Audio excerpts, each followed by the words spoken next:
میرے بچوں دوستوں بھائیوں،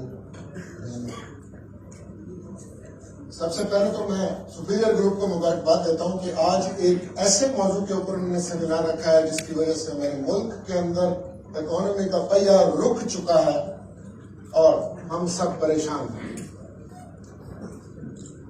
لیکن پہلے گڈ نیوز کے ساتھ ہم شروع کرتے ہیں۔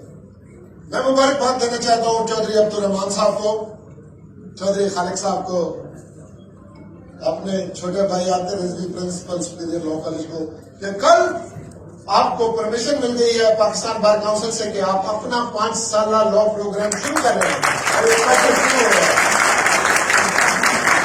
مجھے بڑی خوشی اس لیے ہوتی ہے کہ سپریم کورٹ نے وہ جو لا کالجز کی اور لیگل ایجوکیشن کی ریفارم کی اسٹرکچر ریفارم کمیٹی بنائی تھی، ڈاکٹر خالد رنجا صاحب بھی تشریف لائے، ہم اس کے ممبر تھے، میں امائکس کرایا بھی رہا ہوں اس میں، تو ہم نے رف ریف لا سکولز پاکستان سے بے شمار ختم کر دی ہے اور ایک نیا ڈسپلن لائے کہ اچھے وکیل آئیں گے تو اچھے ججز بنیں گے۔ Ladies and gentlemen, we have Mr. Honorable Khalid Ranja with us. I'm going to call him upon stage. Thank you very much.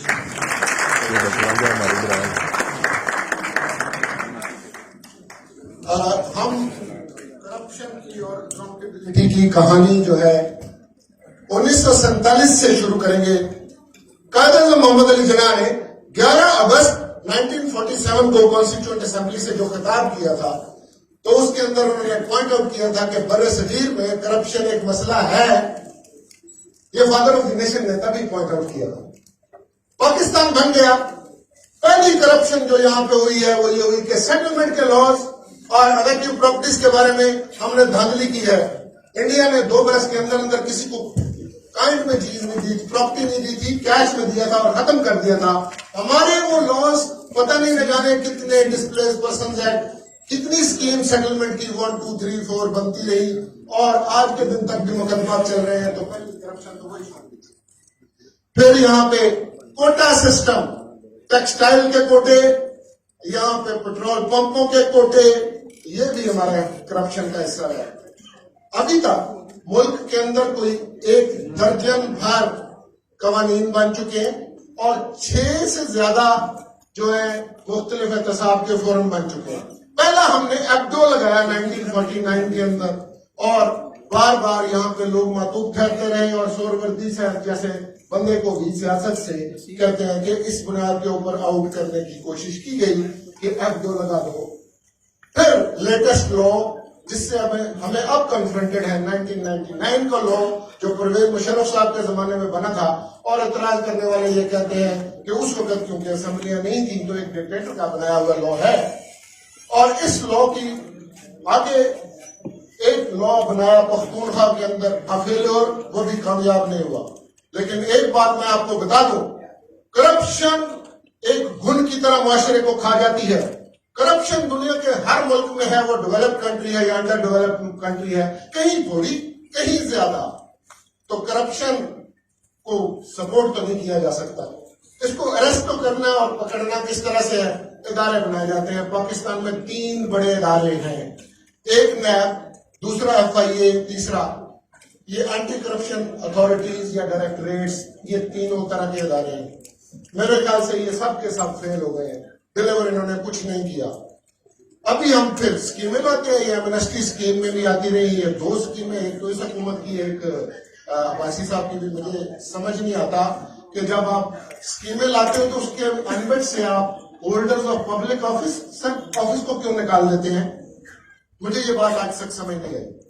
بہت سارے لوگوں نے اویل کی ہے اور پاکستان میں اربوں روپے جمع ہوئے ہیں اسی ایمنسٹی اسکیموں میں، لیکن میں اگلے روز ایک میرا ٹیکس ایڈوائزر دوست ہے ٹاپ کلاس، اس کے پاس ایک صاحب تشریف لائے، وہ جج رہے ہوئے تھے اور ان کے نام پہ 37 پلاٹ تھے اور ان کی بیٹی جو لیکچرر ہے پنجاب یونیورسٹی میں، اس کے نام پہ بھی کوئی 11 پلاٹ تھے۔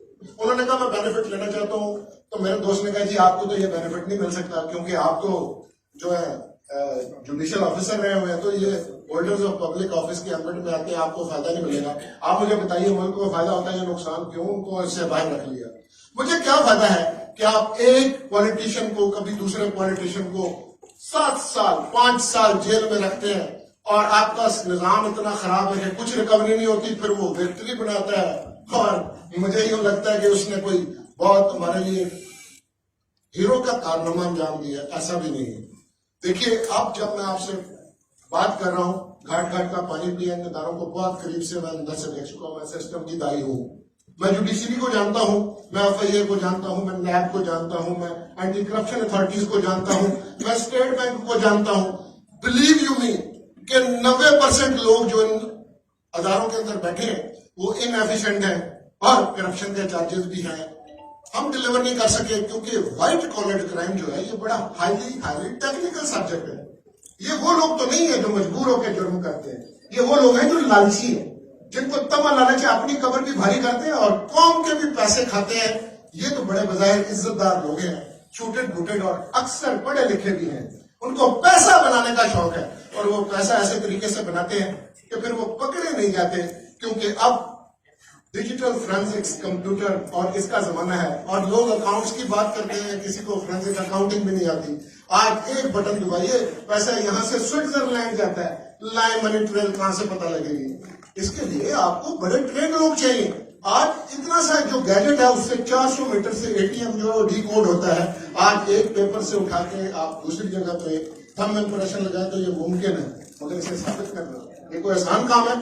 ہم نے ٹریننگ ہی نہیں کی اپنے انویسٹیگیٹر کی، ٹریننگ نہیں کی اپنے پروسیکیوٹر کی، ٹریننگ نہیں کی اپنے ڈیفینڈر کی اور ٹریننگ نہیں کی اپنے جج کی. یہ بھارتی زمانے کے لاز اور بھارتی زمانے کے سارے پرانے رسم و رواج اور وہی والا طریقہ کار کہ ایک انویسٹیگیٹر وہ ہر طرح کی جو ہے نا دنیا کے اندر ایسا کہیں نہیں ہوتا کہ انویسٹیگیشن کرے. کوئی ڈرگس کا ایکسپرٹ ہے، کوئی وائٹ کالر کرائم کا ایکسپرٹ ہے، کوئی بندہ عام جنرل جو کرمنل انویسٹیگیشن ہے اس کا ایکسپرٹ ہے. آپ اس بندے کو یہ کام کرنے کے لیے دے دیتے ہیں اور وہ پھر چلتا رہتا ہے اور ٹائم لائن کہیں پہ ہے نہیں. میں یہ بات اپنے چیف جسٹس کوسس صاحب کو کہتا ہوں، اس حوالے سے بھی کہنا چاہ رہا ہوں. میں ان کو اپریشیٹ کرتا ہوں کہ انہوں نے مرڈر کیسز کے لیے ماڈل کورٹس بنا دی، بڑی اچھی بات ہے. لیکن کیا ماڈل کورٹس واحد مسئلہ ہے؟ اس ملک کا سب سے بڑا تو اس وقت اکاؤنٹیبلٹی مسئلہ ہے. یہاں پہ ایسی انویسٹیگیشنز ہیں جو 3 سال سے پینڈنگ پڑی ہیں.